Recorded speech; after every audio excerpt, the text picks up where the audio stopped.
Welcome to the Gentleman's Talk, where the podcast talks about a man's battle with mental health, his personal experiences, and his journey to be a better soul. Hosted by James Dean Littlejohn. Hi everyone, and welcome back to the Gentleman's Talk. Here I am, chatting away for you live, which I'm so happy about, and I'm just about to be joined by none other than the Bilster, the banter man himself. I need a good catch up with him. What better way to have a catch up with him than live on the the Gentleman's Talk? And do you know what?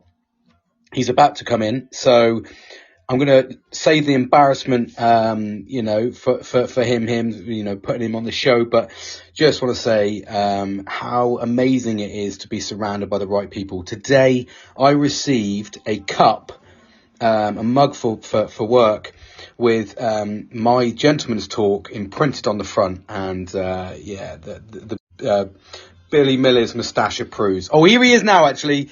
Bilster! Banter!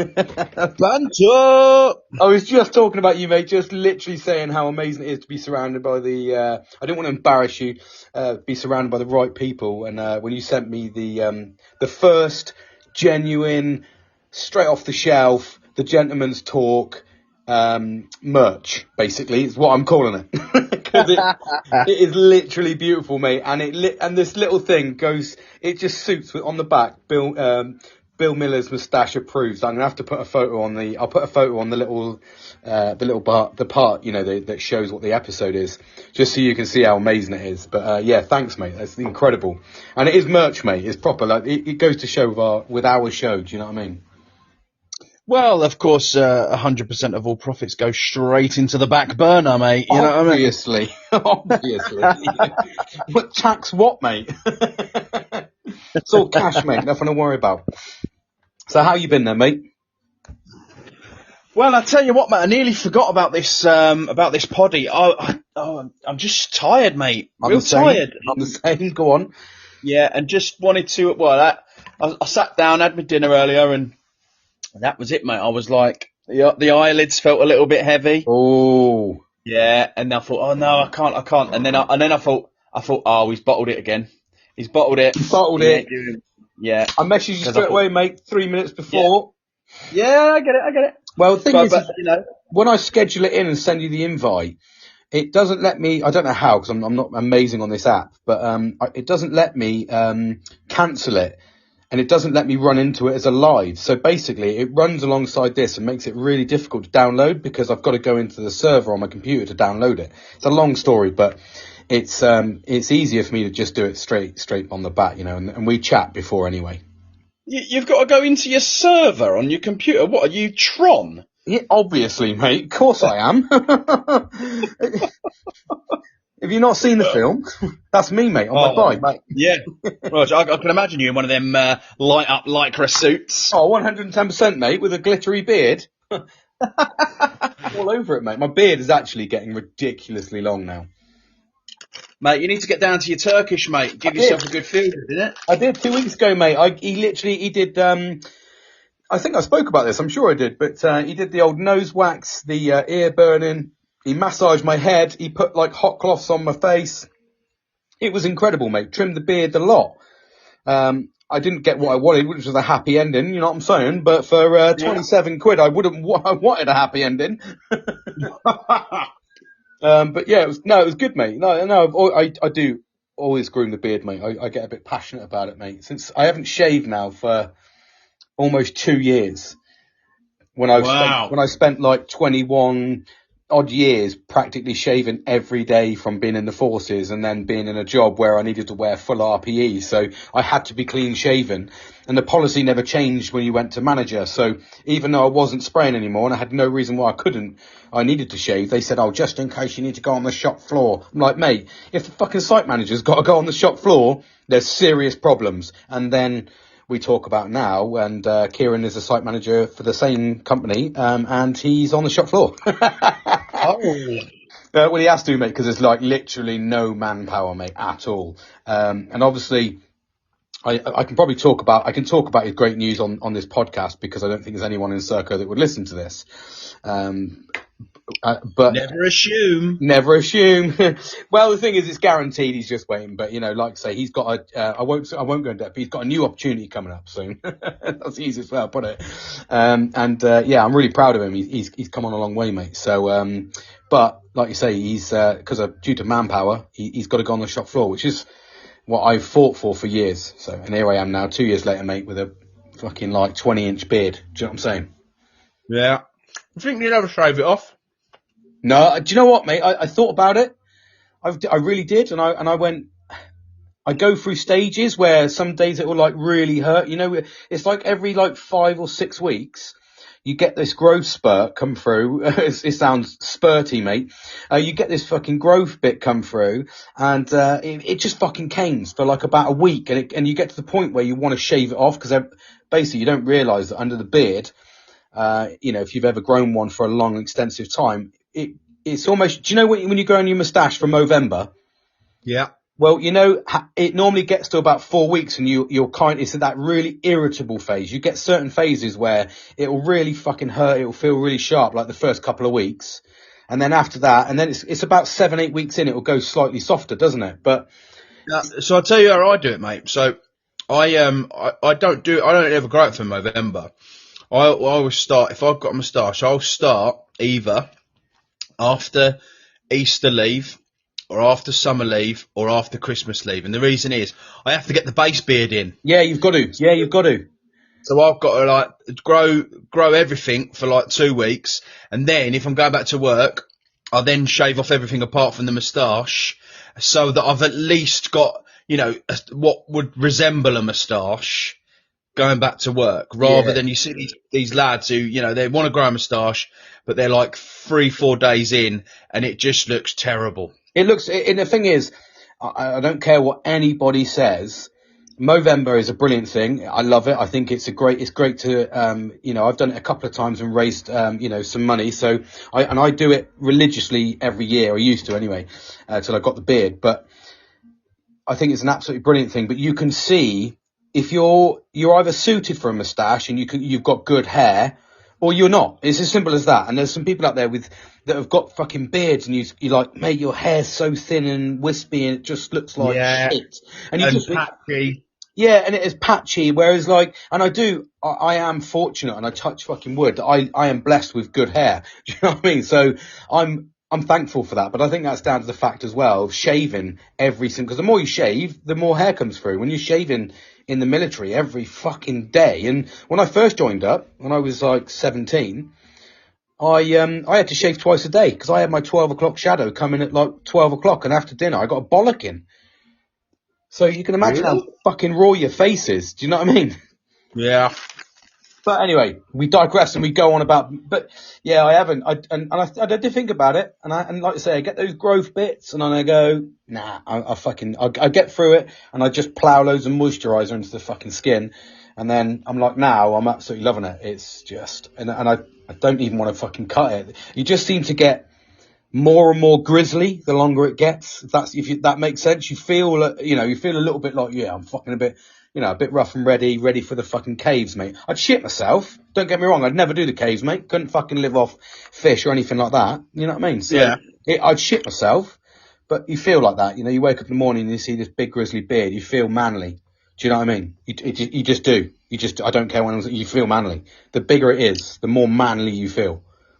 I know, lots of guys that have, very similar to your situation, that have left the military or some organisation where they've had to, they're not allowed to have facial hair as such. Yeah. And I know, do you know what? I'll probably say 99% of these people that have left and had their career and then they've left have grown a bloody beard, right? Yeah. And it's almost like a big fuck you. It is. To everyone that's still in, it's like people seem to grow a big beard, and some of them look epic, some of them look terrible. But it's like, they're almost like turning around to all the people that are still in and going, look, I don't have to shave anymore. And I look at these people and I go, you know what? If that's your reason for doing it, yeah, Oh, mate. then just have a great time. But I Mate, mean, I know. you know, And the thing is, you do get like that, and I know what you're going to say. And the thing is, my last job, if you'd have seen the fucking email that I wrote, and I missed everybody out, and I went straight to the director of fucking Serco, the contract manager, sorry, he was like, basically he oversaw the whole of the contract. I wrote an email to him telling him how much fucking money I would save by not shaving and how much razors were and fucking all this. I went all in. I said, because I just did not want to I did not want to shave. I was that passionate about it. And in the end, I went, I'm leaving. And that was part of the reason I wanted to grow a fucking beard. And I mean, obviously, 99.9% of it was the fact that I was moving back with my family, and being able to live at home, which was really nice after 7 years. But yeah, I did. I really wanted to grow a beard, mate. And when I handed my notice in, the first thing I did the next day was hand him a sick note saying I've got 1 month no shave, so I could get a head start. That's how fucking dedicated I was. That's a fucking lunacy, mate. And now I just fucking love it. I really do. I don't know why. It's because I've wanted one for years, and I think because I've got really fucking good thick hair, I don't know. I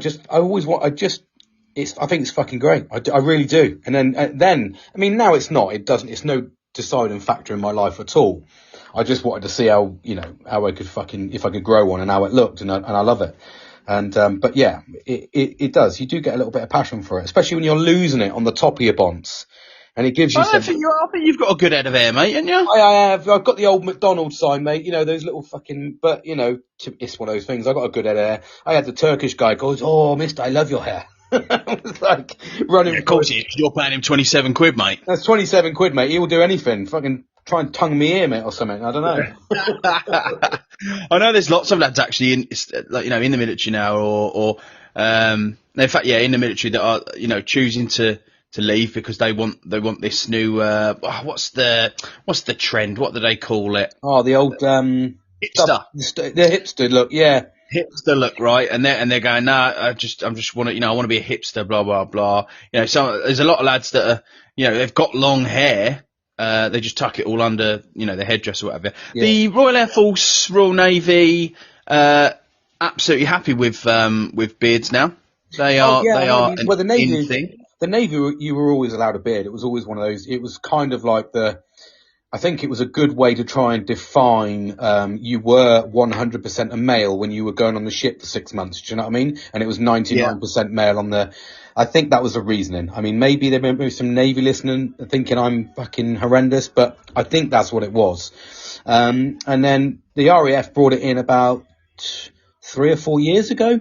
And the sole reason, and I spoke to the HR and everything else, not the sole reason, obviously, but one of the defining factors was they were losing so many people to PVRs because they wanted to grow a beard that they literally said, we're losing so many people because of this trend that we're going to allow beards.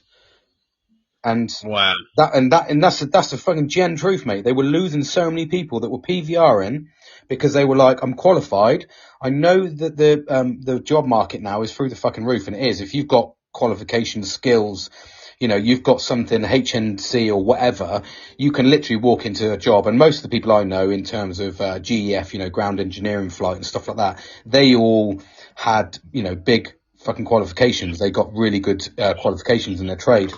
So they all left. And a lot of them were like, I just want to grow a fucking beard. And statistics were, that was what people were leaving for. When they said, why are you leaving? Part of it was pension, because the pension was screwed over again. I think it was like the third or fourth time since I've known about it. But yeah, it was down to beards, mate. They really wanted to grow beards, and because it's a massive fashion thing. It has been for about 2 or 3 years, and men do now take fucking massive amounts of care on their fucking face. Not in a dodgy way, but it's just something, I suppose, to feel different. But there's a sense of pride of it as well, mate, in there. And I certainly know that with my moustache, I mean, hopefully you'd consider me in the category of one of those faces that actually really does suit a moustache. Oh, absolutely, mate. Like that, and that's, do you know what, mate? It's it's not, not in a homosexual way whatsoever. Not that there's a problem with that, but I honestly look at the people's beards and moustaches, and I genuinely go, fucking hell, that's a legendary one, or fucking hell, you really need to fucking shave, or you see people that grow beards and they just let it go fucking crazy. Oh, yeah. And they just look scruffy, don't they? They just look scruffy. Yeah, but it does. As a beard person, genuinely, it fucking offends me, mate. Because I go... But here we go, though, mate. Here we go. Right, mate, boom. This is going full circle. Round 2. Is it? We're on the roundabout again, are we? This is mental health, mate. Remember when you said it was a while back, but you said one day you were just, can't be bothered to brush my beard, can't be bothered to do my hair, and because you were struggling at that point, you had a bit of a bad time. Yeah. And didn't people notice? Did people notice? Did anyone say anything to you? Oh, mate, hello, you're looking a bit scruffy today, or hey, your beard ain't looking on point as usual. Did anyone notice? Did anyone say anything? No. Well, therein lies the point. If you are a man and you're looking at other guys, beards, moustaches, and that, the haircuts, they're always got the hair gel, they're always looking on point, and then it starts to decline. Maybe that's a big flashing light beacon to say, mate, do you want to go for a beer, or do you want to have a coffee and a sit down? Absolutely no. And do you know what? You've hit the nail on the head exactly. And if it was someone you knew, like if people see me now and I had a shit beard, and it was fucking all over, and I think people now would look and go, because I'm open with myself and everybody knows that there is a fucking bit of a problem there. Do you think looking at you then, because if you knew me, say, a year ago, and you saw me and I had a bit of a fucking scraggly beard, but it was nice and groomed, not scraggly, but a little shorter, but it was groomed, and then you saw me a year later, but didn't know me on the level you do now in terms of about my mental health, etc., and I'm open, would you just put it down to a bad day, or fucking hell, would you actually actively come up to me and say, do you need a beer? Even though you knew me but didn't know me on the level of me being open? I don't think if I saw you, like once... If I saw you, on a Monday and I hadn't seen you for like months, I wouldn't immediately go, God, he didn't look right. I'll go and ask him for a beer. I think it'd have to be sort of like if we bumped into each other several times during the week and it was kind of get progressively worse. Yeah, of course. Yeah. And that's quite an easy sign to see, isn't it? And I think it's also a little bit easier as well.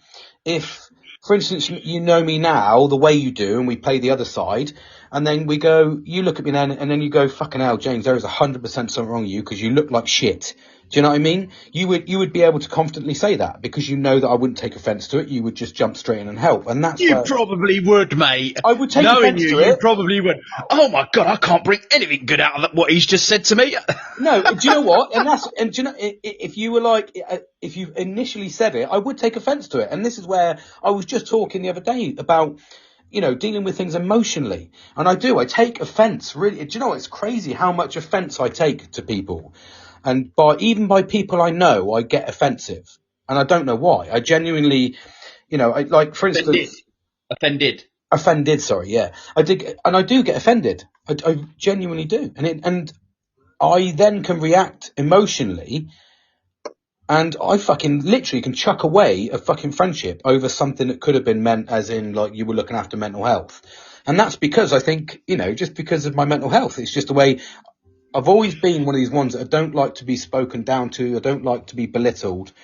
And I don't know why. I think I work fucking tirelessly to be a better person. And I think that, if you knew me, I'd still probably take offence initially, but I think you'd articulate it in a way. You'd probably play it off, like, fucking hell, you look like shit, mate. Sort yourself out. You know what I mean? Yeah. Splash a bit of aftershave on, will you? Yeah, splash a bit of aftershave on. You look like a piece of shit. But that's where we... that would actually be my words. And that's where we just nurture, don't we? We nurture the fucking right people around us to try and look after us. And I think the more you know a person, the more you know I'm going to emotionally react. So you're kind of already preempted. And I think that's a great thing as well with being open and honest, is because people know we make a joke about it. Christ, as soon as fucking don't say that to James, he'll literally lose his shit. And people fucking joke around work now. They're like, fucking hell, don't fuck with James.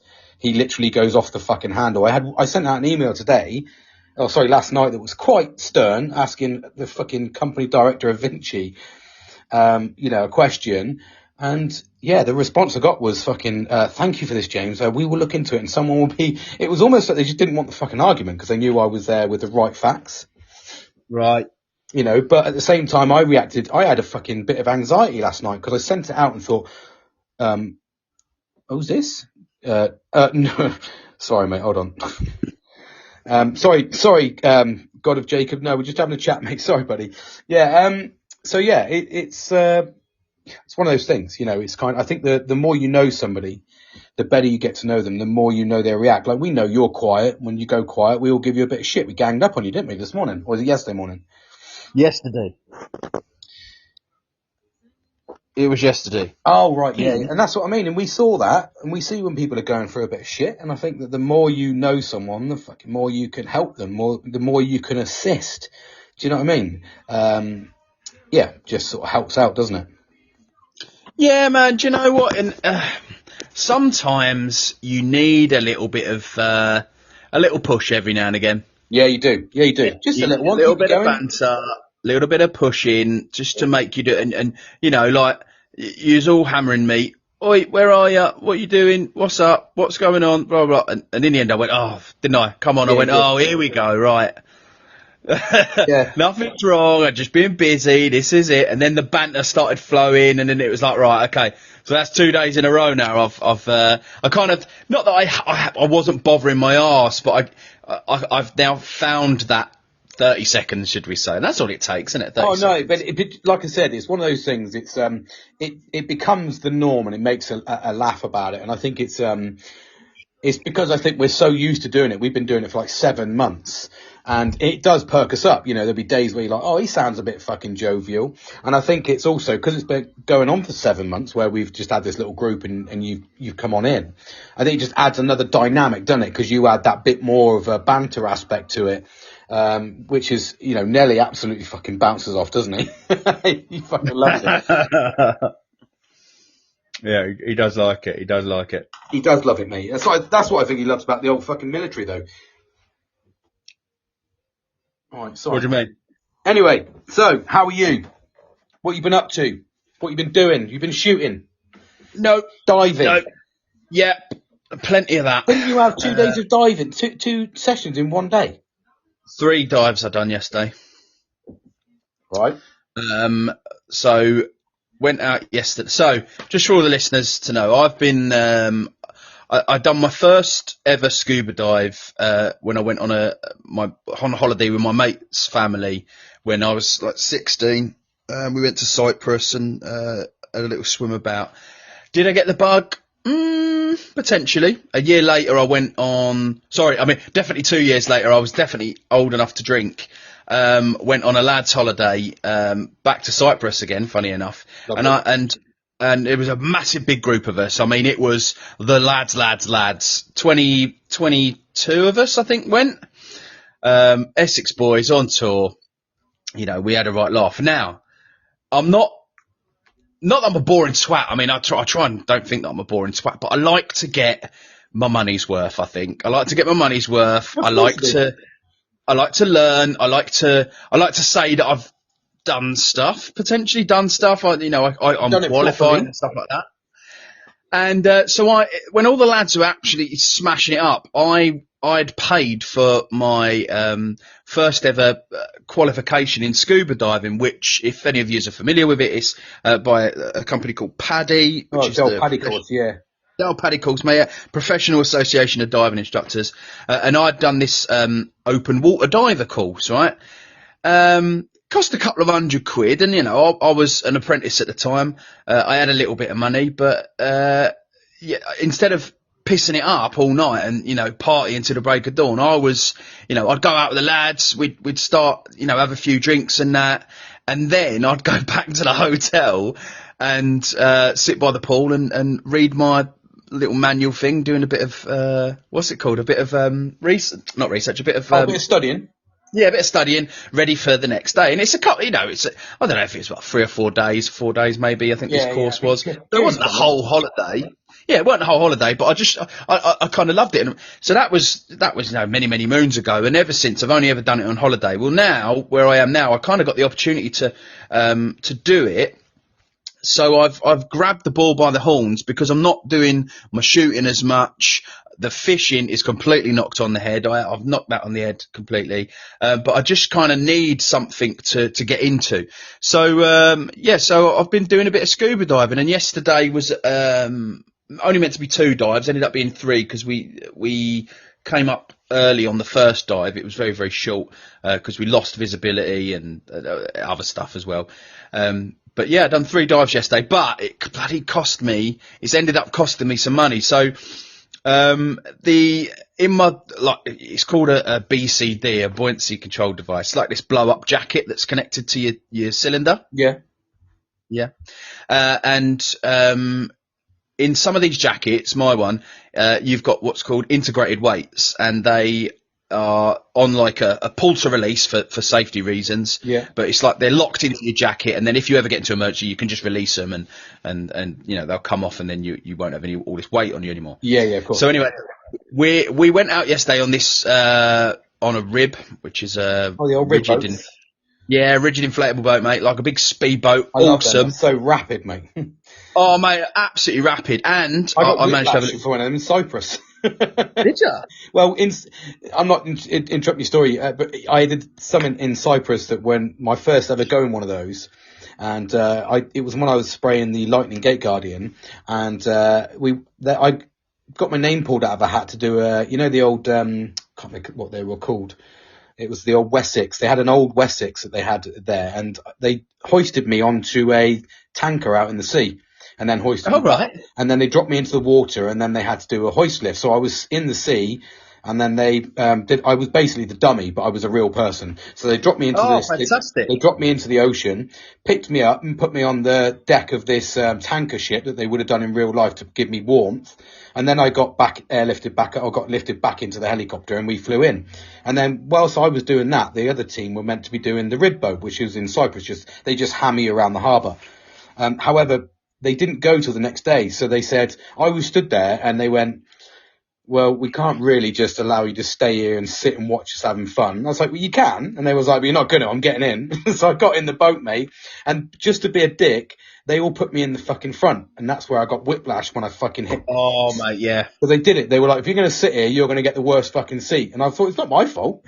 But yeah, that was my first occasion. But go on, you were saying, you went out in a rib boat. So yeah, went out in a rib boat. I had a little go of it as well yesterday, but I've realised I'm quite a scaredy cat though. Oh yeah. Because he was going, go on, give it some, and I was like, nah, look, we'll get there eventually, don't you worry. Really?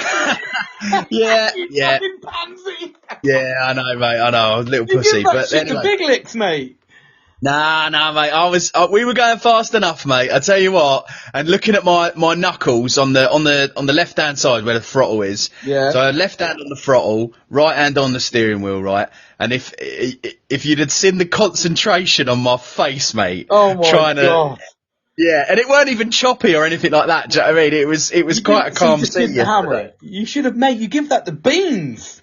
Mate, I mean, we were going fast, man. We were going fast. The Bilster's like, yeah, we were going down, love, we'll get there tomorrow. Yeah, we were going like 45. We'll get there later, but we'll be there safe. But my knuckles, mate, where I was gripping the throttle and gripping the steering wheel, mate, had gone white. You know what I mean? Wow. Yeah. So I was like in full concentration mode. Anyway, I digress. Yes, Let me talk about. So it's cost me money. So anyway, as one of the procedures that you do is when you're diving off of a boat and then you need to be recovered, you pop up, you put up your marker buoy, whatever. The boat sees where you are. You then come to the surface, and then they come and collect you. But you've got to remember, the boat's getting blown around, and the boat isn't always static. There's no anchor or anything like that. You come up, and you've got to grab the side of the boat. Right. And then the deck hand, or whoever you call him, like the boat hand, he'll grab hold of you, and then you've got to do a thing. You release your weights belt and you hand that up to him, right? You then, if you've got integrated weights, which is what I have, you release them, pull them out of your jacket, and you hand them up to them and give them in. So make yourself as light as possible. You then release your BCD and your cylinder and stuff like that, and you slide it off his shoulders. You pass that up to him, and then so you're as light as possible. All you've got on is your wetsuit or your dry suit and your fins. And you sort of like just kick as hard as you can to sort of like push yourself out of the water and onto the boat, and then they'll drag you up, right? So anyway, as I'm doing this, I've taken my weights belt off. So I had like, 3 kilo on the weights belt, handed it up to him. Ejected my right hand, integrated weights, that had 4 kilo in it, pass it up to him, no dramas. Then the left hand one, as I've ejected it and reefed it out the water, it just slipped out of this glove that I had, mate. Oh. And, Did you lose and of course, I've got my mask still on, so I'd look into the water just to watch them drop to the bottom of the sea. Wow. So 4 kilos of lead and a pouch that's 21 quid. So we're looking at, coming up to sort of like 35 quid sunk to the bottom of the ocean, mate. Wow. And do you know what the worst thing was? Like, the worst thing was there was another group of divers, 2 divers that were paired up, and they were doing a different route to us. When they then eventually come onto the boat, they shouted up and went, "We've just seen someone's integrated weights on the bottom." And I thought, what? I said, why didn't you bloody pick them up then? So yeah, they didn't pick them up, mate. And I was gutted. So, anyway, so that was my first dive. Then I had a second dive, a little bit longer. And then the third dive was only sort of like 20 odd minutes, just like getting back into the shallows, because people were quite cold by then, because it is pretty cold. Yeah. A lot of the divers that were on with us, they didn't dive. It was just me and this other guy. And we done a lot, sort of like the last thing. But, mate, nothing really interesting. I only saw kelp and a crab. Is that all you saw? Yeah, so the first dive we meant to find a wreck. There was a wreck that was marked. We had the GPS of it. We plotted it. Just weren't picking it up on the echo sounder. Eventually we just thought, right, okay, well, we'll go down and we'll have a look and we'll see if we can find this wreck. Could not find it, mate. So yeah, the most exciting thing I saw yesterday was a crab who looked as if he was giving me the middle finger, because he only had like one part of his claw. Wow. So he's been scrapping. Yeah. He didn't give a shit. Yeah, he's definitely been scrapping. So I've been doing that, mate.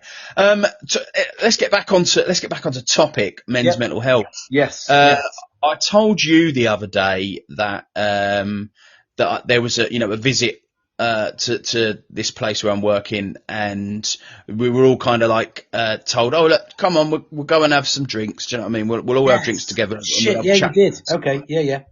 We'll chat to this guy. So anyway, normally on these occasions, I am, kind of not. I wouldn't say life and soul of the party, but I certainly get involved, mate. I know you do. Yeah. I love mate. You can tell you love a drink and you banter, mate. Yeah, I love a drink. I love chatting to the lads, and the ladies that we work with and stuff like that. And I like just to see what people are up to, of course. But this time, mate,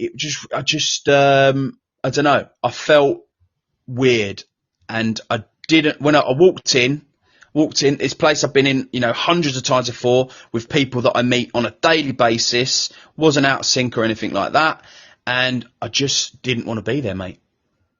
I didn't want to be. There was some like sinking feeling in me going, yeah. Now, you don't want to be. What did I say about your leave and do?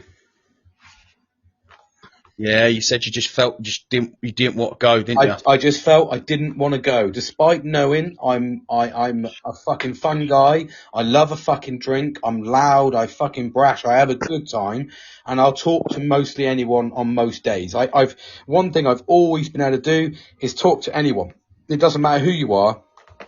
My missus has always said to me, "You don't care who you talk to. I can talk to the lowest denominator in the world and the highest denominator in the world, and I would still treat everyone equally." I've always been able to do that, and I think I just adapt myself depending on, like if I'm with my mum, I'm gonna cut my swearing down. If I'm with, with you guys, I'm gonna be fucking laughing, Larry, having a good time, chucking drinks down, doing shots. If you go out with your missus, you're going to be a bit more reserved. Do you know what I mean? Everyone's got this adaptability. We all do it. As men, we're really, really fucking good at it. But I told you that I just could not fucking go, mate. I just didn't want to go. And I said I had a major anxiety attack, and I get them. I've had them numerous times. I've really had to fucking battle sometimes to go. And it's normally because I'm emotionally exhausted. I'm a bit stressed, and I'm just not feeling in the mood. Like, it's really hard to get over that sometimes when you have that stress.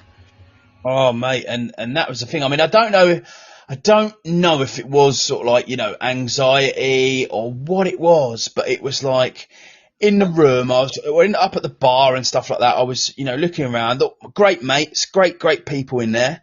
And I just didn't want to be in the room. I was like, you know what, I'm going to just go outside. And I got, I said I weren't going to drink because I was diving the next day, the afternoon, and I'll take it really seriously. But I thought, right, okay, you'll be all right. You're not diving until, late afternoon. You can have a pint or two. So I did. So I got a pint of Hobgoblin. Don't know if you've ever tried that. I fucking love it. Go on. Hobgoblin Gold, mate, is fantastic. I love a hobby-gobby, mate. Oh, mate, I do love a little hobby-gobby. I love a Doom bar as well. Oh, but anyway, go on.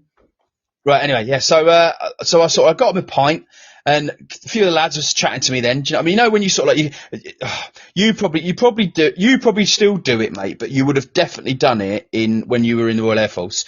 It's you kind of if you with your mates, you'll step away and you'll form this like circle. Oh, you do. It's natural. You form a circle, mate, and that's your chat group. Yeah, well, no one wants anyone to be left out. The teamwork, mate, is, and that's the beauty of the forces. Is you love that because it's full camaraderie. Everyone get involved, and you just stay together, don't you? But go on. Yeah, and so anyway, I chatted to there was about 5 or 6 of us, and we'd form this circle sort of thing. And I just remember going, oh man, I'm in the chat circle now. And I kind of. This is the thing, mate. They're my good mates. Good mates. You were saying? And we was having pure banter, mate. But I was still like, I just don't want to be here. Don't want to be here. So I just went, oh, lads, I'm just going to nip out for a quick vape. So I sort of broke the circle, went out, and then just went round the back of the building. And there was my other mate. He was cooking on the barbecue. He was doing the food. Yeah. And I just stayed out there with him. Now, bearing in mind, there was people constantly coming out chatting to him and that. But I was there, man. I was just like, I'm out here. One, I'm chatting to my mate, which is good. Lucky he's out here. But I felt a lot better just, being away from that group. One-on-one. And do you know what, mate? I think that's it. You're right. It isn't anxiety in that sense. I think yours is just, it sounds like you were just a little bit overwhelmed. Maybe that you're a little bit tense. You've done an activity where you've been involved in quite a few people talking, maybe it's also like, I get that with meetings sometimes when you do like meetings all week and you're just constantly chatting to people and picking up on so many different conversations. By the time it comes to the end of the week, I'm really like, I genuinely can't talk.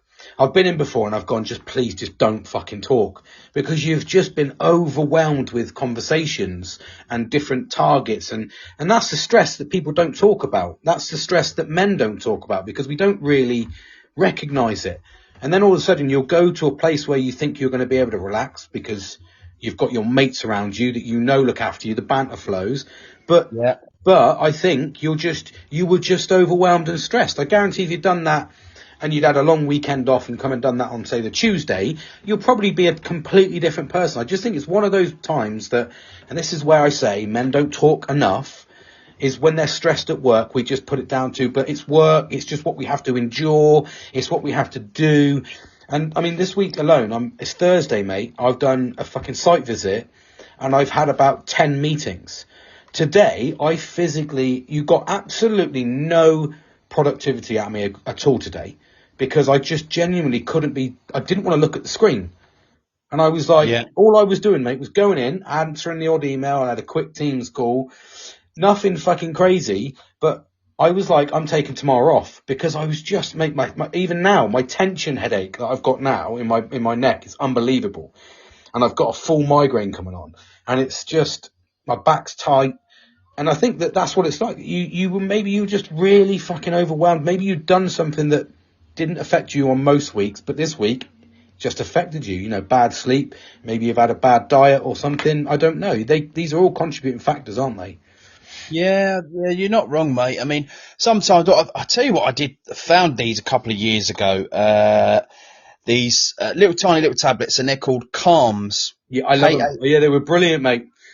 Oh, mate, I tell you what. So I've had this trouble, for a few years now, where I kind of overthink a lot of stuff. Yeah. To the point that when I'm laying in bed at night time, I can't stop thinking about things. Yeah. You know what I mean? I do it all the time. It's horrible. To the point. Up until the point of like stupid little things like, I wonder if you can get that pen in red, because they do a blue one and they do a green one. And then you'll go on Google, light your eyes that's up what again. I'm doing, yeah. And I'm sitting there and I'm going, fucking, what the fuck are you doing at 1 o'clock in the morning looking at fucking red pens because you're just wondering if they do it in red? Do you know what I mean? Like stupid stuff like that. Mate. Or I'll think about something and I'll go, oh, what was the date of that battle that happened in 300 years ago? I'm sure it was. I'm sure it was bloody 1693. Do you know what I mean? And 1666. then I've got to. Oh fucking mate! Honestly, it drives me nuts sometimes. Yeah, and my wife wakes up. She goes, "What are you doing? What are you doing on your phone at this time in the morning?" I'm going, "I'm just looking at pastry recipes for the most delicious apple pie." Do you know what I did last night? I did two things last night. I woke up about 1 o'clock in the morning. There's no word of a lie. I was looking at how to make healthy oatmeal fucking bars, like, oatmeal cookies, healthy ones with banana. Would the banana melt? Can I do it in air fryer? How long in an air fryer? And I went straight from there to going into other healthy recipes. And I was reading fucking recipes, mate, on keto and all this sort of shit. And I was thinking, oh, do you know what? I might try a fucking keto tomorrow. See how that gets on. A day of meat. No. And that's what I was doing that. And then literally got to about fucking 2 and I was like, what the fuck? And I put my phone down and I had to switch it off, mate, because it was, I was in full, I went a full hour from 1 till 2 asking how the fuck to make a banana oat cookie in the morning that's healthy. Add a bit of vanilla fucking, and it's really easy actually. It's just, it's such a piece of, I made it this morning because I had to. And it was fucking beautiful, mate, with a drizzle of honey on top. It was fucking beautiful. Ooh. So basically, it's just a cup of fucking oats, mate. It's some little chocolate chips, 1 banana, a little dash, half a tablespoon of teaspoon oil, a little bit of honey, and then get it into a fucking batter. Put it in your air fryer. Leave it in your air fryer for about 8 minutes. At fucking 185, and it comes out like a perfect cookie, and then all the chocolate bits melt and they just pull apart. But because it's got vanilla, you can put vanilla protein in it as well, which is what I did. So it's a little fucking protein. You can have peanut butter, just as long as you've got that little mix, mate. The banana is the mix. You have just brought me on to my next point that I wanted to bring out, right? Yeah. I don't know if it's because of COVID or what, right? But if you're on, whoever's out there, if you're on social media, let us know what you think, but everyone lately is a fucking chef. Mate. Fucking hell, mate. And the thing is, like, you literally, I don't know what it is, because I'm on TikTok, and I do a couple of little inspirational TikToks. So I'm on the Gentleman's Club on TikTok, for any of you listeners, and I do little 2-minute videos. I just do it because they're like little confidence boosters, and they're little reminders for me. But when I get stuck on there, which I do, I look through the fucking tab and I start watching the videos. The amount of fucking videos that are with what you can do. Like, one's a ninja opens up and it's a full chicken in it and it's a guy pressing the button. You got a guy making, slapdash fucking happy stuff. It's crazy, mate. Oh, mate, it is. I'm getting flooded, absolutely fucking so fed up with it now, because it's like, it's not even difficult stuff, mate. No, some people, if you want to lose weight, this is the meal for you. Get a carrot, get some tomato, eat it. And you're like, what the fuck? Why do I need to be told that if I want to lose weight, eat a carrot and a fucking tomato? You are, as if, and these are guys, and they're getting like thousands of hits. Well, there was one, mate, the other day, and he literally said, he just went on and he just spouted a load of bullshit, and then went on about like trying to be in a calorie deficit, and what you had to do was eat 1 meal a day, and then 1 meal a day and a gallon of water. And he said, look at me, I'm absolutely fucking ripped. 1.2 million people liked it. And intermittent fasting, that is. I was like, it's just, but it's intermittent fasting a really fucking dodgy way. You're just, and he was like, your body's like 70% water. And we're like, yeah, we all know that, mate. You don't need to add another fucking 40%, mate. Do you know what I mean? And it was like, it baffles me, mate. I get really annoyed, and to the point where the only way I can stop watching them is if you go in and block a couple, it stops. I'm going to have to fucking do it, mate, because I'm just if you block up. It does. What you do, block it, mate, and it stops them going into your feed. because they'll know you don't want to view that. And then you have to find something. The only way you can get out of it is if you find something you actually want to. So say, for instance, you were looking at fucking shooting or diving or whatever. Be careful. Yeah. Be careful when you find shooting and diving. What sort of sites you go asking for that. Oh yeah. And then, and then once you find that and watch a couple of those videos full length, your whole feed will be filled with that. That's how the trend thing works, mate. So it's the algorithms that are picking it up. It's the algorithm picks it up, mate. You've obviously watched a couple and it's gone. Well, I have, because when I first started seeing them, I went, oh, actually, that looks fucking tasty. And this is from proper chefs, proper chefs are Then you start you know, seeing the fucking idiots. yeah. If you want to perfect your lasagna, this is what you want to do. And you're like, okay, well, yeah, I want to perfect the lasagna. But then you're getting fucking Tracy, 43 from fucking Romsey going, if you want to make a ham sandwich, this is what you should do. Get your bread. And you're like, fuck off. Who doesn't know how to make a fucking ham sandwich? And the thing is, fucking, it's as if, mate, people, I watched a fucking video, mate, on somebody showing you how to blow up your tyre on your fucking car. And actually physically said, you've got to unscrew the tap. He was obviously you got to unscrew the cap, mate. You got to take that and you got to put it on what you don't get in. And I was like, shut the fuck up. Everybody knows this, surely. If you're driving, you must know how to blow your fucking tyres up. and here's another thing, right? Yeah. Just because you can fucking blend it doesn't mean it's going to taste fucking good. I tell you that. Absolutely. Oh my God. You can fucking blend anything, man, but just, don't fucking sit there with this fucking blended fucking lamb shank mixed with strawberries and fucking buckwheat. Do you know what I mean? This is what people are fucking doing, man. And they go, and you see their face and they go, oh, absolutely delicious. This is great for losing weight. Yeah, you know why? Because you're fucking putting raw meat into a fucking blender and you're giving people food poisoning, you fucking idiot. Everybody's literally got tapeworm. You're losing weight because you've got a 20-foot worm eating all your food. You've just served them up a can of fucking botulism, and now that's why they're losing fucking weight. You absolute... Sorry, I nearly said it then. You nearly said it, mate. Woo, woo, woo. That's the British word, mate. Oh, God. The thing hey, is, right, I tell you what...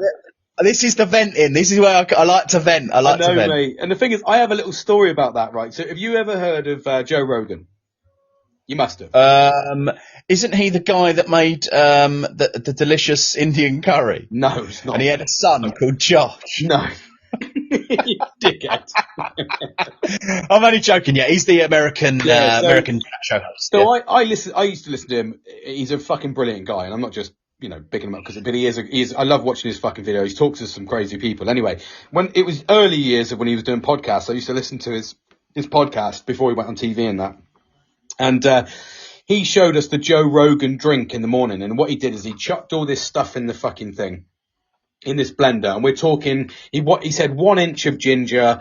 There was basically it was just all raw fucking raw kale. Fucking, It was just shit, mate. But this knob of ginger, it was horrible. Anyway, I blended it all in. He goes, it does taste like shit, but it makes you lose fucking weight. And I was feeling a little bit. I was obviously, I was a bit down. It was a few years ago, and I was going through my own little things, and I put on a bit of weight because I was fucking mentally not there. And I was like, I need to lose a bit of weight, and you kind of do when you get a bit desperate. You go down the thinking, I'm gonna lose weight if I cut down my calories to fucking 52 calories a day. I'm going to lose some fucking weight. I'm probably going to die and kill people in the process. But you go through that little desperation. Anyway, I made this drink, and I'm not lying to you, mate. I drunk it down, and it was disgusting. It was pure fucking hell, mate. And I was gulking it down. I think it had a raw egg in it as well. Oh, Jesus. And the ginger would have been spicy and burning as well. The ginger burned you, and he was like, the ginger does this. And yeah, right, he's right. All the ingredients do what they say they do. But to drink this fucking sloshy green shit. So I drank this stuff, mate, and the ginger reacted so violently with my stomach. For the next 4 or 5 hours, I was projectile vomiting. But every time I was vomiting, I was burning with the ginger because it was so thick in my stomach, and it made no, and the stomach acid as and well. the stomach acid as well, because it really like wrenched me, mate. So I like every time, to the point where now if I smell ginger, I physically go sick, mate. We're not talking the fish side of things, you know, where fish really, I fucking hate it. But now if I smell ginger now, mate, or anyone puts ginger in my food, mate, it's instantly off, mate. I can't touch it. It ruins me. I think we've all had them experiences of, you know, the foods or the drinks that we can't, you know, touch anymore. And since I told you about that curry that I made, didn't I? Ever since then, I've not been able to even smell curry. No. Yeah. So did I tell you about all the meat in my freezer? Oh, you did, yeah. When you froze it and you ate it, didn't you? And you yeah. That was So the I one had you were loads of gonna this. give me. Yeah, it was. I was going to give you it, mate. Lucky you didn't have any. But I had loads of game meat in my freezer. So hopefully you all know by now that I do a lot of shooting. But I always, if I shoot it, I'll eat it. Do you know what I mean? I'm not one of these people who just go around just, you know, killing it for fun as such. You know, I'll eat it. But, you know, I'm not talking like rats or anything like that. I ain't shooting any rats or anything. But if I shoot it, I'll eat it. So pigeon, with pheasant, duck, you know, whatever, all of the game meats, right? All the game stuff, mate. Good food hunting, and some of them are pests anyway, to a degree. Yeah. So they do Yeah, need culling. We're not talking fox hunting and shit like that, mate. Oh no, none of that. But anyway, so I had all this meat in my freezer, and I'd gone away, and there must have been a power cut. All the meat had defrosted, and we sat there for a few days. Then the power kicked in again, boom, and then the freezer came on. I come back, didn't know any of the wiser. Apart from sort of like there was like puddles at the bottom of, well, it weren't puddles anymore, but it was like a ice at the bottom of my freezer that wasn't there before. And I should have probably worked it out by then that things had thawed out, but I didn't. Anyway, I thought, right, okay, I'll make this lovely, delicious curry, game meat curry, blah, blah, blah. And don't get me wrong, it smelt delicious. And it tasted quite nice as well. Yeah. But, oh mate, next day. Oof. See you later. Next day, day after that, mate, I was just, you know, violently sick, violently ill. Shitting everywhere. Oh my God. And I kind of realised then, you know what I mean? It was the meat that had done it. But, so we used to have, instead of, like, my missus really likes, like a Chinese curry. It's different to Indian curry, isn't it? Chinese curry. It is, yeah. I've got to be in the mood for either or, you know, but they are completely different. She loves a Chinese curry. So we used to have sort of like on a Sunday night as a treat, instead of having a roast dinner, we'd have a Chinese curry. Well, I can't even handle that anymore, mate. And that used to be one of my favourites, but it's just the smell. Really? Yeah, totally. Anything like Indian foodie, which is, you know, or Chinese, not so much Chinese, but definitely curry-ish stuff. It just turns me, mate. I can't do it anymore. Oh, fucking hell. Put off for life, I think. Put off for life, mate. It's done and dusted. I've had enough. Yeah. So. And the thing is, you don't get over them, mate. You don't get over them. No, I don't. But the thing is, it's not as if now I'm sitting here craving it. Do you know what I mean? The thought of it is making me go, nah. So it's lucky that I'm not going, oh, I'd love a curry right now. And then smell it, and then you're like, oh no, actually, I can't eat it. Yeah, whereas I'm even talking about it now, I'm going, ugh. Really? Yeah. Oh, because I've got visions now of that bloody freezer. Yeah, visions of it, mate. So that's what I've been up to the last couple of weeks. Love it, mate. Love it. And it's you know it's been good. It's been up and downs as you know, as you've just heard. But I mean, we go through it, mate. You know, like I said, you know about my recent news. You're one of the ones that the very, very, very, very, very few people that know that I've gone through the last couple of weeks. Yeah. You know, and your support's been absolutely invaluable. And do you know what? It was. Did you listen to my podcast from yesterday? Yeah. The self-reflection one. Mate, I'm up to date with all of them. So I was talking, and I was saying in that one, I was saying about self-reflection. Do you know where I go on and on and on and on, and I harp on about reflection all the time, and I've kind of developed it into this self-reflection now, where I actually look a little bit at myself. So, you know, obviously with the news that's gone on, you know, it's pretty devastating news. So we are looking at moving house.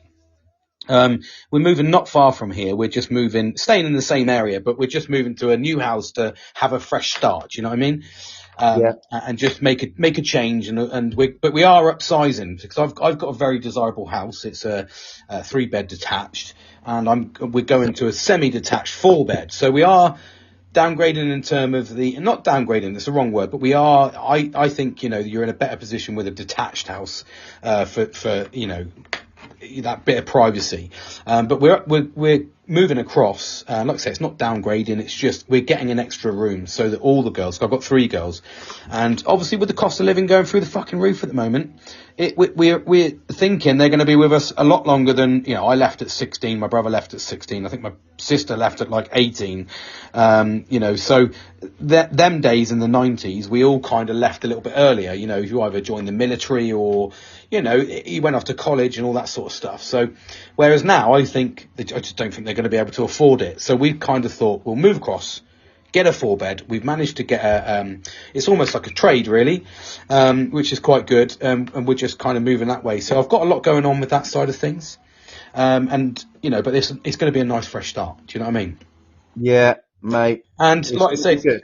Yeah, but I mean, like you say, one of the things that's got me through is that, and reflection for me, I think, is invaluable, because what's also got through me is not only have I had the right people around me, like yourself, I've had Kieran, Nelly, my dad, my brother, all fucking literally, my mum as well. And I say even my mum because, my mum and myself, we love each other. We're great. There's no sort of problems in the family. It's just, there's just me and my mum are a bit more, a sort of not your kind of mummy's boy. Do you know what I mean? I'm more of a sort of father's boy, but I would obviously die for my mum. Do you know what I mean? And I love my mum to bits, but we kind of absolutely, sort of, we don't have as good a bond as I say I do with my dad. But she's been really involved because of the news. And something was as tragic as that. It's kind of, you don't know what to do. You get a bit lost. And I've been absolutely, and I talk about this all the time, so supported by yourself, messaging me all the time. Like I said, you fucking sent through, and it's not getting soppy, it's just being genuine. Sent me through a gift today that literally made my fucking day. And, Nelly sent us through a gift, Kieran sent me through a gift, I've got gifts made that I've designed and I can't wait to give out.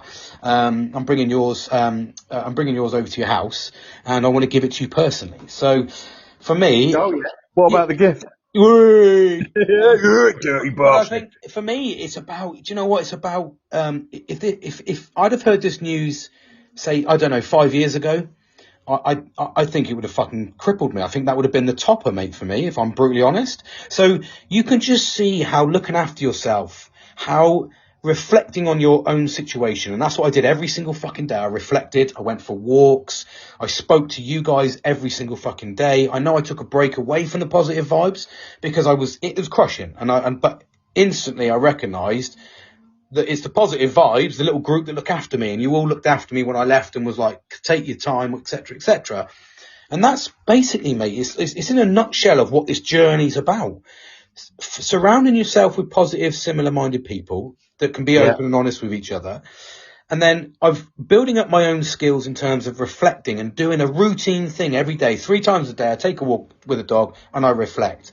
And I've now incorporated it even more to self-reflection. So actually criticising myself, which is something that nobody likes to do. You don't like to criticise yourself because everybody has a sort of God complex, it depending on your level, but we all like to think we're good at what we do and who we are. We all, even if you're a complete piece of shit, you would still, everyone around you, I mean, how many people have we met in our fucking careers that have been, you've had a manager that's a complete and utter fucking piece of shit. He treats you like shit, he's got a God complex and he's got toxic leadership.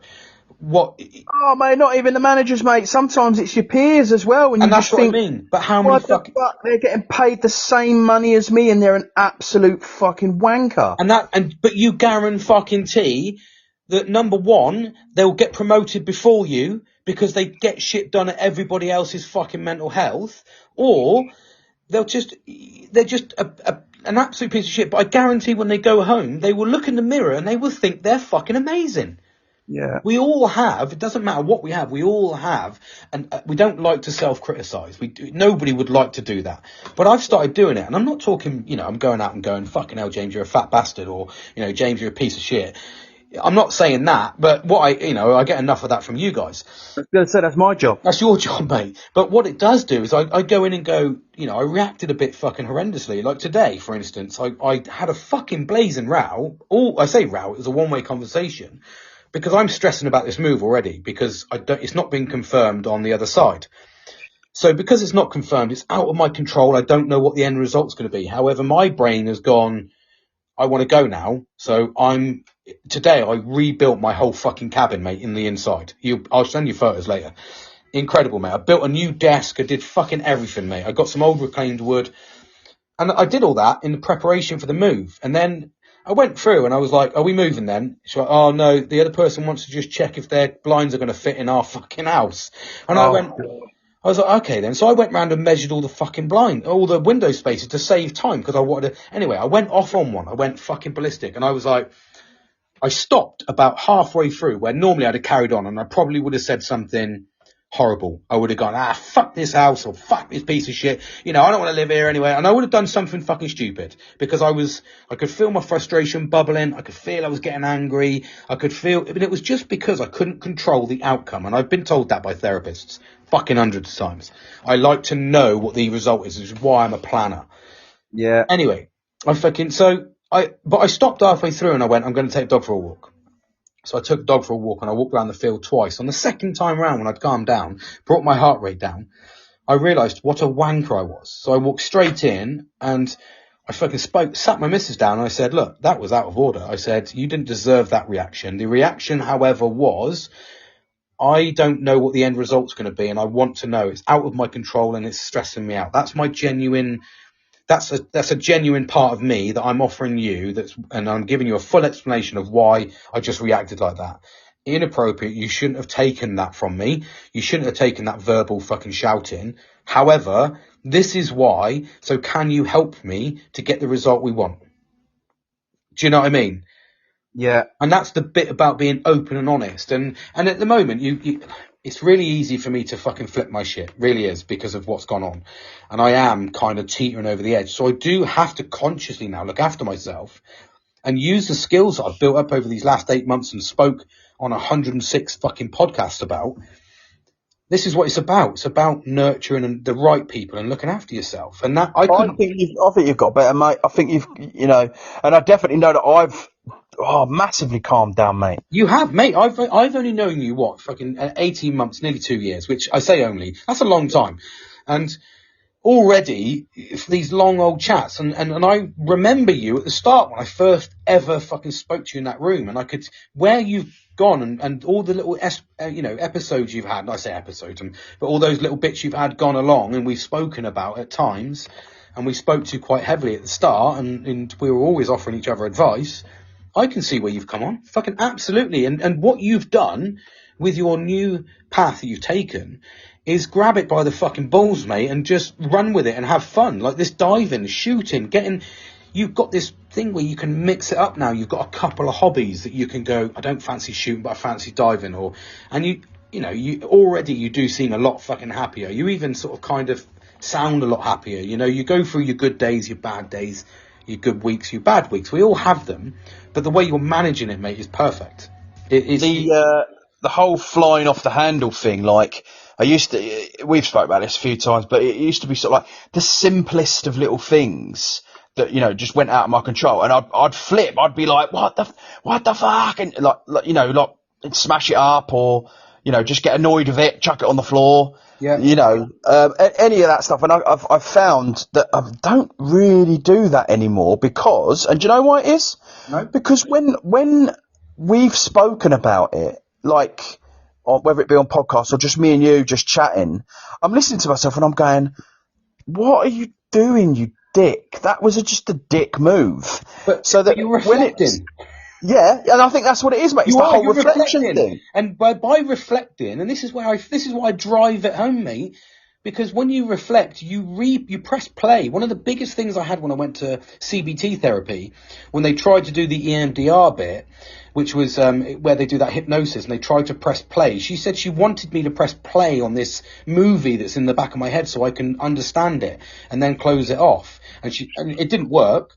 But now, by reflecting every single day and using these podcasts to listen to yourself and listen to scenarios and how people react, how you've reacted, you're changing your methods because your brain's going, you already told yourself you were a dickhead last time you fucking spoke about this. Why are you doing it again? And you're getting better and better because you're reflecting constantly, whether it be a text message to me, a podcast with me where we sat here for a fucking hour. It doesn't even feel like 5 minutes because it just free flows. You get it all off your chest. And then afterwards, you're processing it without even thinking about it. And then you go, fuck, I don't want to talk to my missus like that. Or, fucking hell, I shouldn't get angry about that. It's just a bit of fucking wood that ain't going into a thing. Do you know what I mean? If I just take my time and sort it out. And you do. You react. Like, when I had that argument with my missus, I said, stop. I said, what the fuck are you doing, James? Go for a walk. Calm your fucking self down, you knobhead. Because I knew that what was going to happen was I'd have exploded and gone I'd have said stupid, horrendous things. And I'd have gone, I'm fucking leaving, this is shit, I don't fucking like this house. And that's what I said. Do you ever remember when you were a little kid? I don't know if your school was kind of the same as mine. When you were like I'm talking like little kid, junior school type thing. Oh, right, yeah. Assembly in the morning, everyone in the big hall, and you sit down, cross your legs, and, there's the assembly, and you sing songs and stuff like that, yeah? Yeah. Did you used to do that? Yeah, I did. Had Harvest Festival and all the other good stuff. Oh, Harvest Festival, man. Harvest Festival, baby, I knew I'd say it. Bringing in a tin of beans and you bringing a bit of ravioli that you had at the bunch of bananas. You had a fucking ravioli tin at the back of the fucking cupboard that was about 6 months out of date. Yeah, and your mum pulls out the what's it called? The netted bag of Christmas nuts that never got eaten at Christmas. In the white net. Yeah. Anyway, right. So now I'm digressing. Yeah. So what I was getting at. Did you ever used to have Aesop's fables? No. We sung hymns in the morning. Kumbaya and all that shit. Aesop's fables, right? And what it was almost like it was teaching kids life lessons through telling a story. So you do your 2-minute thing where you tell the story and there's a part of it. That's what Aesop's fables was, but it was kind of biblical, but it was also, teaching you life lessons like, don't do that, otherwise this could happen. Well, anyway, I saw this very similar thing to Aesop's fables, and it was like a cartoon thing the other day. And it was it was the father and son, right? Yeah. And the father said, every time you make a mistake, or not make a mistake, every time you do something naughty, right, or you shout, or you swear, or you be horrible, I want you to go and bang a nail into that bit of wood over there. Right? I know this. Go on. I love this one. I love this story, mate. Go on. I want you to bang a nail into that bit of wood over there. And he said, okay. So anyway, end of the year comes and they go over to this bit of wood and it's covered in nails, mate. Covered in nails. All the nails are smashed into the wood. Some are deep, some ain't so deep, some are bent over, some are stuff like that. And then the father says to the son, are you sorry about all of these things that you've done? And he says, do you know what, Dad, terrible things. I shouldn't have said the stuff I said. I shouldn't have done the things I've done. I'm really sorry and I apologise. And the dad says, I accept your apology. And he says, so now, because you've banged the nails in for the mistake or the nasty thing you've done, your apologies, you can rip them nails out now. So the son rips all the nails out, right? And he rips every single one of them out. And he says, there you go, Dad. There's no nails in that bit of wood. And he says, yeah, you're right. But look at the damage that it's left. Yeah. No matter how many times you say sorry, there is always damage that's been left. And that's what kind of says to me, do you know what I mean? Like, before I flip off the handle because I've just opened the fridge and the milk's fallen out all over the floor, that ain't no one's fault. No. These things happen, and I shouldn't go, oh, for fuck's sakes, who's the last person who used the bloody milk in the fridge just fallen out? Listen, it's done. It's done. And it's done, mate. The amount of times I've flipped my shit, or I've come up to a junction because I get a bit of anxiety about driving, and I come up to a junction and I go, you fucking let him out! You shouldn't have fucking let him out! Look at him now! And she's going, it's done, mate. What are you? Yeah. Why are you losing your shit? He's in front of us. I've let him out. It's done. We can't change it. All you're doing now is making yourself fucking angry and upsetting the whole atmosphere. Your blood pressure's gone Your up. blood pressure's gone up. You've got a fucking headache now, and now everybody's quiet because you've lost your shit. Well, I tell you what, if your blood pressure's high, this is the smoothie for you. Get yourself If you stick 2 fucking inches of ginger, blend it in water and suck it up. Oh, fuck's sakes. Yeah, man, it's just, and honestly, I'd sometimes, it doesn't always work. And I think, people are going to get angry. They're going to get angry sometimes at stupid things. You know what I mean? Like when people whack their thumb with a hammer. Oh, of course. You don't ever see any, if people whack their thumb with a hammer, they don't ever go, it's happened. They go, fuck my fucking thumb, you stupid bastard. You stupid fucking, who put that fucking nail there? Yeah, why did I hold that bloody nail there? But there's other things, like the milk fell in the fridge and that. What am I going? If I shout, am I expecting it to go back straight into the lid? I'm going to go back in the bottle because Billy's pissed. Oh, he's pissed off. I'm gonna drain myself out from underneath the fridge now and go back in the bottle. No, it ain't gonna happen. So no, it ain't gonna happen. I've got to clean it all I found up. myself doing that whole. We said about it before, didn't we? About if you really get into that like rage point, just give yourself 10 seconds and just count in your head, just 1, Well, that's 2. what they say, don't they? They say deep breathe and hold it for like 5 seconds and then let it out. Do that for about a minute, and it just brings your blood pressure down, brings your heart rate down, and just slows you down. But I know, again, it's a really easy thing to say, but at the same time, the more you do it, the more that it works, the more that you use it as a coping mechanism that naturally. You all right? Yeah? Yeah. Oh, sorry, you just stopped there. I thought you was going to continue. Oh, no, I was dying, mate. Oh, right. I had the hiccups and I was going, oh, my God. Listen, count to 10. You'll be all right. That's what I was doing. But yeah, like I say, it's just one of those things, mate. It's, you've just got to learn and you've got to cope and you've got to learn what's right for you, what works for you, what doesn't work for you, and I think that, like you say, the more you do these things, the better life can become. It's very easy, I think, to plod through, isn't it? And just go. I hate saying fucking roll on Friday. I hate that because it's like you're wishing your whole week away when you can have evenings where you can talk to people or go out and do hobbies or whatever. You can still do things, but it does become the British way is very much like Monday to Friday, fucking switch off, just going to be an arsehole. And then weekends, if I do something brilliant, if I don't, I'm going to be depressed as fuck, Yeah. But you've got to make that fucking call. You're the one that's got to step up and go, I want to make a change. I'm getting rid of that negativity now.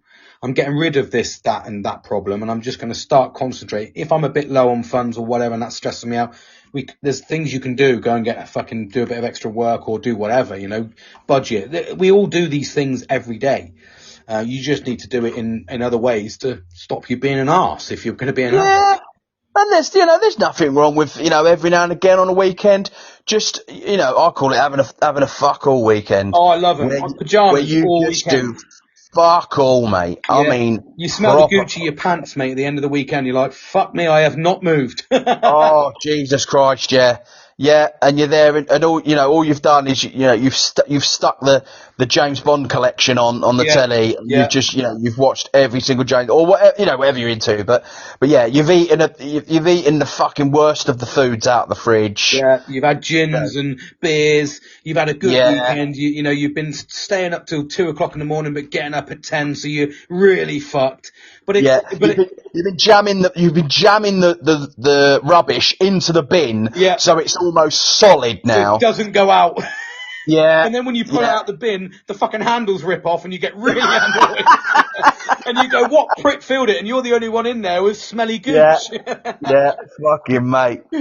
So there's nothing wrong with having a fuck all week. Mate. I had to learn to love it though. I always felt like I should have been running. I had this, and I still do. I do stress quite a bit if I haven't got shit planned, and I do stress a little bit here and there. I just like to, it's almost like I live a little bit in, sort of fear. You don't know what tomorrow's going to be, so you want to get the most out of every day. But I do it stupidly. I don't really, I burn myself out. But I'm learning to adapt that, just live a nice, healthy lifestyle, mate, and enjoy yourself. You know, it's Well, kind that's like my missus. My missus, right? It's almost like she'll in her head she'll save up this list, and it's constantly getting added to, right? So that whenever she sees me doing fuck all, she's like, right, well, I tell you what you can do, and I'm like, what? She's like, well, you're not doing anything, are you? And I'm like, well, no, I'm not, but you know, I like to not do anything. I like to just sit there and do it. And she's like, well, I tell you what you can do. You can get out in that garden and you need to get that lawnmower out. Hang on, I only mowed it last week. Yeah, well, you could do it again, can't you? And she prints out these little jobs and stuff. And I'm like, I thought I was going to do fuck all. but she can't let you just do fuck all. She has to say, right, you've got to be doing something. And she always, it's mental, mate. It's like, right, the house. Now, I look around the house and, you know, right now, what is it? I mean, I'm laying on the bed, right? Yeah. There's a pillow on the floor. She wouldn't accept that. There's a pillow on the She floor. wouldn't accept that. She would not accept that, mate. It's like she thinks that at any time, somebody's going to ring that fucking doorbell wearing a white glove and they're going to go, right, house inspection time. We are coming in. And you know what I mean? People are coming in, they're touching tops of fucking the door fucking frames. Oh, I love it. You know what I mean? And there's me standing at the fridge fucking shouting because I've just dropped the fucking milk out of the fridge. You just dropped the milk. Yeah. Do you know what I mean, mate? She thinks there's going to be people coming in the house. And even for instance, like our friends will just go, hey, I'll tell you what will fuck Billy. I'll tell you what will fuck Billy off. If we just go around right now and try and catch him out with that fucking pillow on the fucking floor. and we're going to call him out on that bastard. And do you know what I mean, mate? She just can't handle it. She has to have everything like a fucking show house. Mate, the thing is, everybody knows if you did that to me, if you just turned up to my fucking house now, I'd just fucking ignore the door, mate. Even if you knew I was in, and you were like, you could see me in the fucking living room, I would look at you in the eye. And I would stare at you. I would stare you out, mate. I would stare you out. Just sit there staring at you, just going, I'm not opening the fucking door, mate. It's almost like I would treat you like a vampire. I am not welcoming you in, mate. And I would do that to my fucking mum and dad. My mum and dad said to me this morning, my dad texted me on Skype at like 9:05 saying, son, am I okay to come round at 6:15 to your house to drop your fucking card off for your birthday? And I went, should be alright. As long as it's not 6 o'clock, because I'm having my dinner. It just literally 6 o'clock's my fucking dinner, mate. And I said, yeah, no problems. And I knew that gave me enough time to have a little bit of a spruce around and then come on in my house. But everybody, mate, nobody turns up to my fucking house. And I don't to my brother either. I can go round to my mum's house and I'll just fucking pitch up. But if she pitched up to my house, I'll be like, nah, sorry, Dad, fucking do one. But my brother's the same. I couldn't just pitch up to my brother's house. He'd go fucking ballistic at me. But the thing is, though, do you know what? Here's one for you. When was the last time you actually rung a doorbell? Well, I've got a Ring doorbell, so every fucker rings it. I'll be honest with you. Like, I've never rung a normal doorbell. If I see a normal doorbell, I'll always fucking tap. But because I've got a Ring doorbell, everybody knows that if I'm not in, I will still talk to them. So it's no, but what I mean is, right? Clearly it's only me. Clearly it is, mate. What I'll do you haven't moved past the 1940s, have you? Sorry, go on, mate. Yeah. No. Well, clearly I have, because this is what I'm getting onto. Right? So I'll be like, yeah, I taught you this. I'll text them and I'll go, just leaving mine. So they then know, right, okay, he's 20 minutes away, so he's going to be 20 minutes. Then when I'm sort of like round the corner, if I'm not driving, of course, I'll text them, just round the corner, get the kettle on or get the beers out. And then, right, instead of ringing the doorbell, I'll text and say, I'm outside. I'm outside! I do the same. Mate, and do you know what I mean? And that's what I'm saying. Like, when was the fucking last time you actually just went up to a fucking door and rang the doorbell? You don't. You text, you say, no, you don't. I'm outside, and you wait for him to open the fucking door. Well, the thing is, I went round to Kieran's house a few months ago, and I texted him to say I was outside. I said, I'm outside, mate, and I stood there, and it took about 15 minutes because I didn't realise he was picking his daughter up at the time. Oh, sorry, his, thingy. Can't remember his name.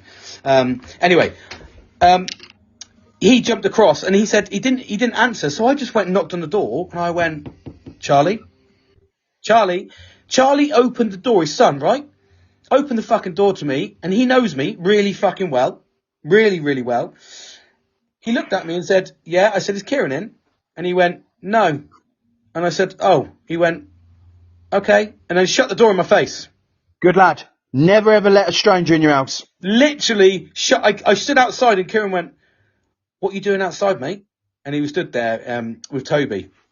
And I was like, sorry, mate, your son did this. And he was eating a raw fucking, like, what looked like a raw Frankfurter. A raw bit of ginger. With a raw fucking Frankfurter. And then literally he went, so why didn't you go in? And I said, he didn't invite me in. He went, really? I went, he fucking didn't, mate. But yeah, every time I go anywhere, mate, I'll say I'm outside. Even if I was coming to pick you up now, I'd text you, I'm outside. I wouldn't come and knock on your door and go, Billy coming out to play. I'd be like, I'm outside, mate. Fucking make the effort. If you're not out in 5 minutes, I'm driving off without you. Yeah. And I think even at the extreme end, probably still won't ring the doorbell. If I'm in my car, I'll beat my horn. Yep. I mean, and that's even if I'm going in their house. Like, I'll arrive and then I'll go, I best beat my horn to let them know I'm fucking here, because I'm not ringing that fucking doorbell. So the door is open and you're presented, so I don't even have to introduce myself. I just walk through and ignore everybody. Yeah, exactly that, mate. Men are fucking weird. Oh God, well yeah, I'm glad it's not just me. No, it's me, mate. It's me. Right, mate. I've got to do a fucking spray tan, mate. Oh really? Yeah, I've got to do a spray tan. My missus wants a spray tan, so I'm literally I think she just set up her thing, and I said I'd give her a cheeky spray tan in the garden. Do you know what I mean? Something for the fucking... Are you reliving the aircraft spraying here? I am, mate. I love it every now and then. She sits in there and she goes, why'd you do it so quick? I said, what? The fucking spray tan, you silly bastard. You're going to give her a little bit of tail art? I do, mate. I sit there and I go, she's like, you're doing all this flamboyant shit. Why are you doing it? I'm like, because I'm a fucking been painting 21 years. Fuck off. Been painting jets, love. This is nothing. Oh, are you going to jump in on that? You're going to let her give you a little bit of spray tan? I used to do it all the time, actually, mate, to be fair. I used to do it all the time. I did like because it's really good for the fucking skin, mate, believe it or not. It's got, they put vitamin D in it.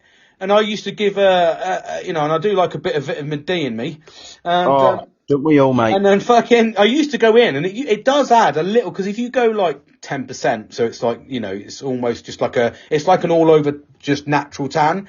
But what it does, mate, it just makes you look glowing, fucking, if you want to look a bit fucking nice, mate, if you're going out. And I've got this one where you put it on and 2 hours later you can wash it off. So you can literally put it on at 3 o'clock, mate, and go out at fucking 5 for your dinner looking like a little glower. Do you know what I mean? Well, I'm sure you come around my house before I moved, my last house.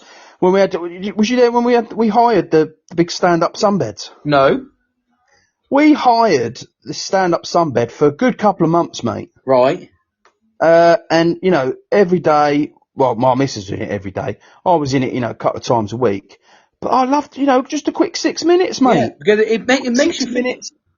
And a lot of people going, sunbeds give you cancer. But let me tell you this, mate.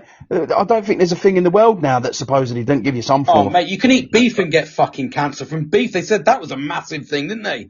Well, the fucking air can give you fucking cancer if you live in fucking, populated cities, supposedly. Yeah, if you live in fucking London, mate, you're like 75% more fucking chance of getting cancer because you live in a fucking polluted area. And you just well, I'll tell you what, mate, if that's the fucking case, I'm just going to do whatever the fuck I want. Yeah, just fucking enjoy it. Do you know what I mean? Just fucking crack on. It does. Because I'll tell you what, them sunbeds made me and my missus feel great, mate. We looked great.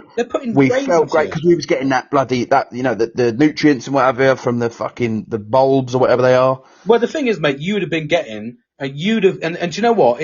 For people with, what do they call it? Deficit disorder. SAD, that's it, yeah. With people with those, they actually do recommend you do something like a sunbed, because it's good for you. It's really good for you because it's pumping all those fucking rays into you that you're used to. That years ago they used to offer on the NHS. You could be entitled to a government grant to go on holiday if you had SAD disorder.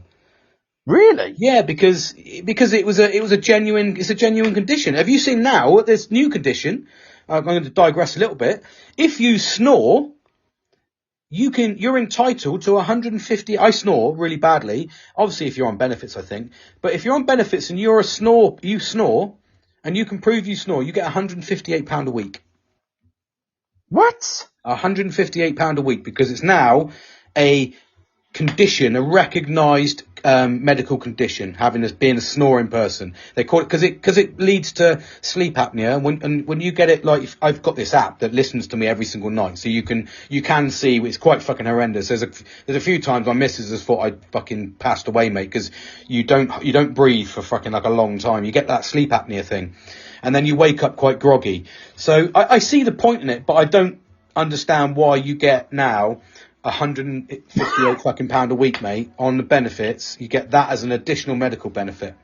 Surely that should be for the person who doesn't snore, isn't it? Exactly, because the person who doesn't snore is going to be the one who's not sleeping. Yeah. Well, unless they're unless they're looking at how to make the perfect pastry crust for the most delicious fucking apple pies. Or watching Delia Smith's uncut fucking 30 words, mate. Right, fucking let's do that. I gotta go, mate. So, but thank you, mate. Really appreciate it today, mate. Really, it's been amazing. And I these fucking chats are invaluable. It really puts me in a good fucking place. And I think that, for you listeners out there, thanks for listening. Jump on, obviously, and look at the Gentleman's Talk. I'm on fucking TikTok now, of all things. But yeah, thanks, buddy. It's been amazing. Invaluable. Always love talking to you. Thanks for having me, mate. And no matter how much this is essentially just a chat, and obviously people can listen and stuff like that, it's almost, I'll be honest with you, it's almost like a little mini therapy session for myself. Do you know what, mate? That's what I look at it as. I actually get excited when I do them, because I'm like, this is a little therapy session. I get to, listen to the dynamics of other people with similar, with yourself, with similar minds, and it's brilliant. I love it. I think it's such a good thing to do. And on that note, I'll bid you adieu, my friend. Adieu, mate. And I will speak to you very soon, my man. And thank you for the gifts today again, mate. I can't wait I'm going to get a little post out just saying thank you, mate, just to acknowledge the fucking good man you are. Make sure you send it, put it on our little group, just so that everyone knows I'm the number one. Okay?